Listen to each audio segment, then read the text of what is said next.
Olá pessoal, meu nome é José Roberto, eu sou médico cardiologista Eu sou o Lucas Lentini, também médico cardiologista. e hoje a gente vai falar sobre hipertensão arterial sistêmica, ou só hipertensão para facilitar. Que a gente sabe que é a doença cardiovascular mais prevalente no mundo. Sabe também que entre pacientes de 30 a 79 anos, cerca de um terço, 32, 33% dessa população acaba desenvolvendo hipertensão, são portadores de hipertensão arterial, são hipertensos. E a gente também sabe, e é o ponto mais importante, que, de acordo com os níveis pressóricos, a gente tem uma relação de causa-consequência direta com aumento de outras doenças cardiovasculares. Por exemplo, doença arterial coronariana, acidente vascular cerebral e doença renal crônica.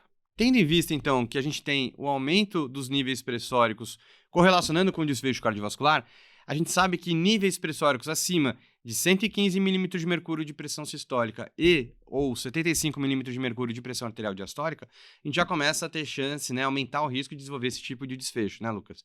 E agora eu te pergunto, então, a partir de quais valores de pressão arterial, então, que a gente vai diagnosticar o paciente como hipertenso? Porque a partir desses valores a gente já começa a ter risco, mas a partir de qual valor mesmo que a gente vai dar esse diagnóstico de hipertensão para o nosso paciente? Zé, isso é super controverso, né?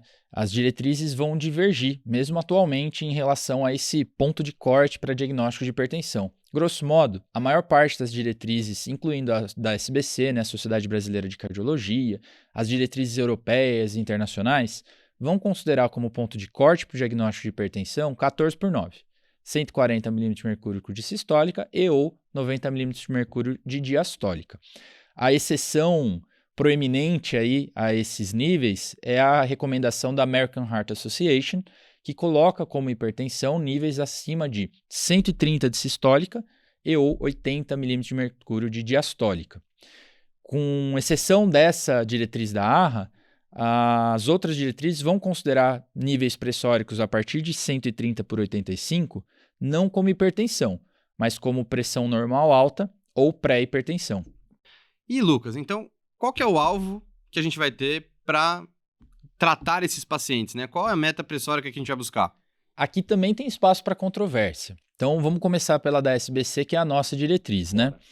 A diretriz da nossa sociedade de cardiologia, né, do Brasil, recomenda que o alvo seja menor que 130 por 80, mas acima de 120 por 70 nos pacientes de maior risco cardiovascular, especialmente naqueles com DAC, e menor que 140 por 90 nos pacientes de risco baixo ou moderado. Isso segue aquela lógica parecida com o tratamento de hipercolesterolemia, que pacientes de maior risco cardiovascular vão se beneficiar de um controle mais estrito, de um tratamento mais agressivo. Enquanto os pacientes de menor risco, talvez a gente possa ter alvos mais lenientes. Então, para frisar, esses pacientes de baixo e moderado risco pela SBC, menor que 14/9, e os pacientes de alto risco, principalmente com DAC, entre 12 e 13 de sistólica, 120 e 130 de sistólica, e 70 a 79 de diastólica. A diretriz da Sociedade Europeia de Hipertensão, por sua vez, segue mais ou menos, todas vão seguir mais ou menos essa lógica de risco-benefício.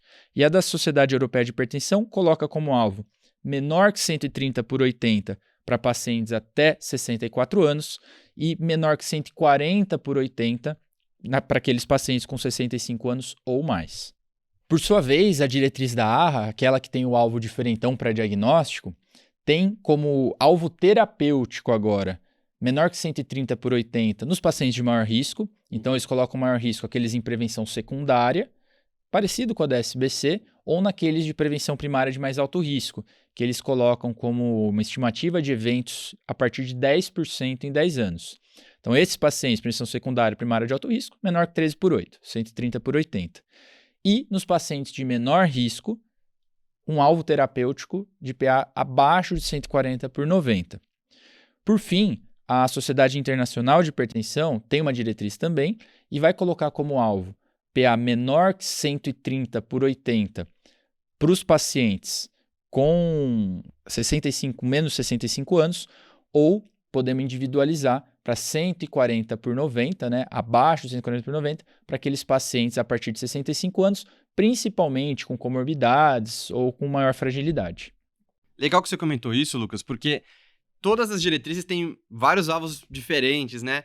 mas isso acaba dando até um pouco de confusão. Mas a gente tem pelo menos um certo consenso quando a gente fala da população idosa. E que população idosa, a gente acaba, em linhas gerais, sendo um diagnóstico, às vezes, ou com o mesmo valor de corte da população adulta em geral, ou a depender do caso, da idade, comorbidade, status de saúde, fragilidade, um corte um pouquinho mais permissivo, né? Tanto para o diagnóstico quanto para o tratamento, né? Com certeza. E é interessante, a gente, como você falou, a gente tem um monte de cortes diferentes, de diretrizes diferentes. A gente fala até para ilustrar, só que é importante entender os conceitos, como esse que você falou, que no idoso a gente vai ser um pouco mais permissivo. Então, por exemplo, a Sociedade Brasileira de Cardiologia recomenda que a gente inicie o tratamento de rotina em idosos a partir de 160/90. E naqueles idosos que não são frágeis, que são rígidos, que eu inicio a partir de 140/90, mas sempre tomando cuidado para não ter reduções excessivas. Então aqui eu vou tentar manter a PA entre 130 e 139 de sistólica, 70 a 79 de diastólica. Essa é a recomendação da SBC. A Sociedade Europeia de Hipertensão coloca como iniciar de rotina o tratamento em idosos a partir de 80 anos, naqueles com 160, 90 de pressão a partir daí. Mas eu posso, por exemplo, num idoso que é mais robusto, iniciar em níveis entre 140 e 159. Então aqui, apesar de níveis um pouquinho diferentes de cortes para a população idosa, o conceito é, posso ser um pouco mais permissivo e vou tomar um pouco mais de cuidado com efeitos adversos. E assim, em resumo, como eu falei, a gente vai ter um monte de corte com pequenas diferenças, um monte de alvo com pequenas diferenças. Mas, exceto pequenas nuances, né, excetuando esses casos, os pacientes de maior risco cardiovascular e prevenção secundária, eu vou ter um alvo abaixo de 130/80, evitando níveis muito baixos, porque eu sei que é deletério também. Claro. Então, via de regra, abaixo de 130/80, mas acima de 120/70, tentar manter nessa faixa. E eu posso individualizar com base em fragilidade, idade, comorbidades, para o meu paciente em específico. E muito do que você está falando, a gente tem como base vários estudos, né? Tem o ACCORD, mas, por exemplo, essa questão de controle mais restrito, a gente está falando muito do que a gente aprendeu com o estudo SPRINT de 2015, que foi um estudo que comparou diferentes metas pressóricas, né? Então, uma meta mais restrita ou uma meta mais permissiva. E quando eu estou falando de restrita, eu estou falando de uma meta abaixo de 120 milímetros de mercúrio, inclusive até mais, né, do que a gente está falando de evitar chegar. Ou abaixo de 140 milímetros de mercúrio de pressão sistólica. Então, como é que foi o estudo? Eles randomizaram mais de 9.300 pacientes para essas duas estratégias de controle pressóricos, né? E a gente acabou, depois de um ano, né, tendo... Perdão, só esqueci de comentar que era com uma pressão sistólica acima de 130 e risco cardiovascular aumentado, tá? E depois de um ano desse segmento, a média dos dois grupos foi a seguinte. O grupo que era para estar com uma pressão abaixo de 120 atingiu uma média aí de 121 milímetros de mercúrio de sistólica. E o grupo mais permissivo, que era para estar abaixo de 140, atingiu a meta com mais ou menos 136 milímetros de mercúrio de sistólica. E esse estudo, com certeza, é o primeiro que a gente lembra quando a gente fala de alvos de tratamento em hipertensão. Ele foi muito importante, o estudo SPRINT. E ele foi tão importante porque, com essa diferença que você comentou no grupo intensivo e no grupo controle, normal, entre aspas, mais permissivo, houve diferença de desfecho significativo. Então, reduziu taxas de eventos no desfecho primário combinado, que era de síndrome coronária aguda, IC, AVC e morte cardiovascular. Esse desfecho primário combinado foi reduzido na magnitude de 1,65% no grupo de controle intensivo versus 2,19% no tratamento mais permissivo. Então, reduziu o desfecho duro. E, além disso, teve uma redução aí de risco relativo de mortalidade geral de 27% em favor do tratamento intensivo. Então, você vê, teve essa diferença de 1,65 para 2,19, que é uma diferença em termos absolutos pequena, Sim, mas de desfecho duro, para uma doença que é extremamente comum, como a hipertensão. com uma coisa simples, né? Ajustar um pouquinho mais o valor. Exato, com um alvo diferente. Maravilhoso, por isso que esse estudo é tão comentado. É claro que o grupo intensivo teve mais efeito colateral, então teve mais hipotensão, síncope, distúrbio eletrolítico, injúria renal aguda, que é esperado, mas com benefício líquido que favorece a intervenção de controle intensivo. No final das contas, favorecendo, né? Favoreceu. E interessante a gente falar alguns pontos só do sprint. O primeiro é o que você já falou, era uma população de mais alto risco.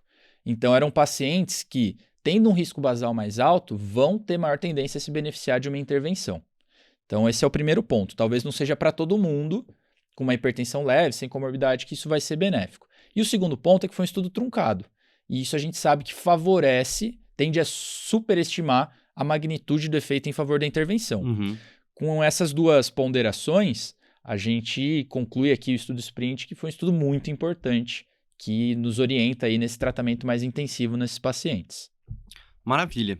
E a gente comentou, né, sobre a importância da hipertensão, a epidemiologia, os cortes para diagnóstico, os alvos pressóricos que a gente vai buscar de acordo com a população, de acordo com o fator de risco, mas importante também a gente comentar como que a gente vai chegar lá, né? Quais as ferramentas que a gente vai ter para chegar nesses alvos que a gente está falando. E a principal ferramenta fundamental para todo mundo que a gente tem que lembrar é a terapia não farmacológica, né? Se a gente for ver, isso aí é para todos os pacientes, que a gente vai englobar como mudança de estilo de vida, por exemplo, tirar o paciente do sedentarismo, fazer atividade física, dieta, por exemplo, dieta DASH, dieta com restrição de sódio, por exemplo, eventualmente, perda de peso, entre outras medidas não farmacológicas que são bem relevantes também. E a gente sabe que a terapia farmacológica acaba sendo, para a maioria dos casos, inevitável, digamos assim, né? Então, a gente faz a terapia não farmacológica e medicação para a maioria dos pacientes. E a gente está falando de 4 classes terapêuticas que são as principais, né? Que a gente vai chamar como primeira linha, que vão ser os inibidores da enzima conversora de angiotensina, que são os IECAs, os bloqueadores de receptor de angiotensina AT2, que são os BRAs, ou bloqueador de receptor de angiotensina só, os antagonistas ou bloqueadores de canais de cálcio e os diuréticos tiazídicos. Então, essas são as 4 classes principais.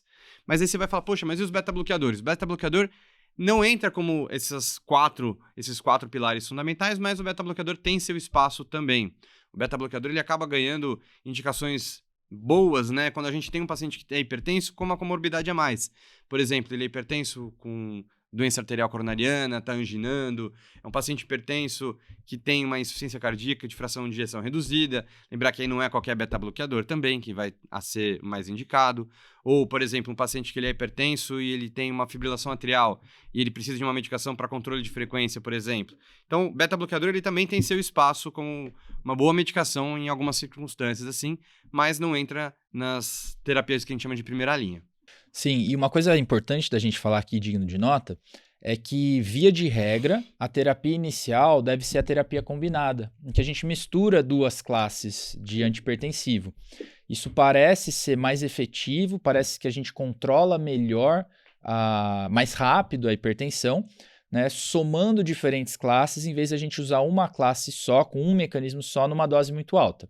Isso tende a reduzir efeito colateral e é inclusive uma recomendação da Sociedade Europeia de Hipertensão que se inicie com terapia combinada. Uhum. Essa diretriz ainda fala que, caso não seja atingido o alvo terapêutico, a gente otimize essas 2 classes e depois parta para uma terapia tripla. Além disso, interessante a gente comentar que, idealmente, a gente tente deixar isso numa dose única diária, porque isso vai facilitar a adesão e muito provavelmente melhorar o tratamento do paciente. Não, sem dúvida, muito melhor do que ficar tomando picadinho, né? De 6 em 6, de 8 em 8, né? Ou toma um de manhã, um à tarde, sendo que poderia juntar tudo numa tomada só, né? Isso é uma coisa que, imagina, se tomar de 6 em 6 horas pro resto da vida, qual a chance disso dar certo? Nem antibiótico, né? Você vai tomar de 8 em 8 horas. 3 dias, né? Não, fica bastante complicado. Mas, falando em monoterapia ainda, Lucas, ainda tem que comentar que ainda tem seu espaço, né? A terapia combinada é recomendada na maioria das vezes, mas a monoterapia também vai ter seu lugar. A gente vai deixar para pacientes que vão ter uma pressão mais limítrofe, em que eu não preciso baixar tanto ou ser tão agressivo. Então, por exemplo, pacientes que têm uma pressão arterial sistólica entre 130 a 139 milímetros de mercúrio, ou 85 por 89 milímetros de mercúrio de diastólica, por exemplo. Ou até mesmo pacientes que são hipertensos estágio 1, que são aqueles que têm a pressão entre 140 a 159 de sistólica, ou de 90 até 99 de diastólica. Mas que, então, hipertenso estágio 1, mas que tem um baixo risco cardiovascular, em que eu não vou precisar ter um tratamento tão agressivo, né, para essa população. Tanto o PA mais limítrofe, quanto o paciente que seja de estágio 1. E, em resumo, a terapia inicial geralmente acaba ficando, na prática, né, como terapia combinada, e a exceção acaba sendo para esses pacientes, entre aspas, mais tranquilos, né, com um baixo risco, uma pressão mais limítrofe, mas acaba tendo seu espaço, sim, de monoterapia. E a terapia combinada, para frisar aqui, é quase qualquer combinação daquelas drogas de primeira linha que você falou. Basicamente, o que não pode é IEC-BRA. Né? A gente não pode dar um inibidor da ECA e um bloqueador de receptor de angiotensina, que isso daí a gente vai aumentar efeito colateral sem ter associação de dois mecanismos. Né? Exato. Então, isso não pode. O resto quase tudo pode. A gente vai tender a preferir iniciar com um bloqueador do sistema renina-angiotensina-aldosterona, seja um IECA, seja um BRA, e associar a essa medicação um diurético tiazídico, como a hidroclorotiazida, ou um bloqueador do canal de cálcio não dihidropiridínico, como o amlodipino. Né? Então, basicamente é IECA-BRA com amlodipino ou IECA-BRA com tiazídico, podendo, naquelas situações que você já comentou, colocar o beta-bloqueador como substituto se eu tiver alguma outra indicação que ele vá bem. Lógico. E é legal que você comentou, porque é isso. Acho que é avaliação clínica, bom senso e individualização do tratamento, né? Que às vezes o paciente vai se beneficiar mais de ECA do que o outro que vai se beneficiar mais de bloqueador de canal de cálcio, por exemplo. Um outro ponto que é interessante de comentar é que a gente está falando de terapia combinada, mas será que tem diferença entre você tomar 2 comprimidos, né, diferentes, ou, né, com medicações diferentes, ou as 2 medicações numa pílula única combinada? Intuitivamente, de cara, a gente já acha que o melhor é uma pílula única do que se tomar várias, né? Justo, né? E as diretrizes costumam recomendar que tente-se manter o tratamento em pílula única combinada. É a mesma lógica de você tomar uma vez por dia e tomar várias vezes por dia. É menos comprimido, né? Menos comprimido. E é claro que assim, se o paciente não puder comprar uma medicação e precisar pegar, por exemplo, no Sistema Único de Saúde, que não tenha eventualmente a combinação que eu desejo, ele vai ser bem tratado com um tratamento separado, com pílulas separadas. Tá tudo certo. Mas se o paciente puder adquirir e não se importar de comprar uma medicação que seja em pílula única combinada, isso é o que as diretrizes sugerem, até porque, tomando uma só, a tendência é que se melhore a adesão, melhore o tratamento. Facilita demais, né? Facilita demais. E a gente já tem no Brasil diversas combinações, né? Várias apresentações de medicação combinada para o tratamento de hipertensão, né? Então a gente tem, por exemplo, o melzartana com alodipino, o melzartana com hidroclorotiazida, o melzartana com hidroclorotiazida e alodipino, por exemplo, com uma terapia tripla. A gente vai ter valsartana com alodipino, valsartana com hidroclorotiazida, valsartana com hidroclorotiazida e alodipino. Tudo. Tudo, né? Ramipril, vamos falar de ECA. Vai ter ramipril com hidrocloro, ramipril com alodipino, ramipril com hidrocloro. E também vai ter, por exemplo, hidrocloro com indapamida, atenolol com hidroclorotiazida. Então, tem diversas possibilidades que a gente tem que ter, como eu comentei antes, né? Tem que ter bom senso, saber individualizar melhor, saber qual é a melhor medicação para aquele paciente e ir titulando a dose, né? E que nem você falou, eventualmente ou aumentar a dose da terapia dupla combinada ou acrescentar até uma tripla terapia e chegar em menos dose para ter menos evento adverso, por exemplo. Bom, mas acho que é isso, né, Lucas? Acho que a gente abordou bem. Eu queria agradecer, então, a audiência de todo mundo e agradecer ao Lucas também pela participação.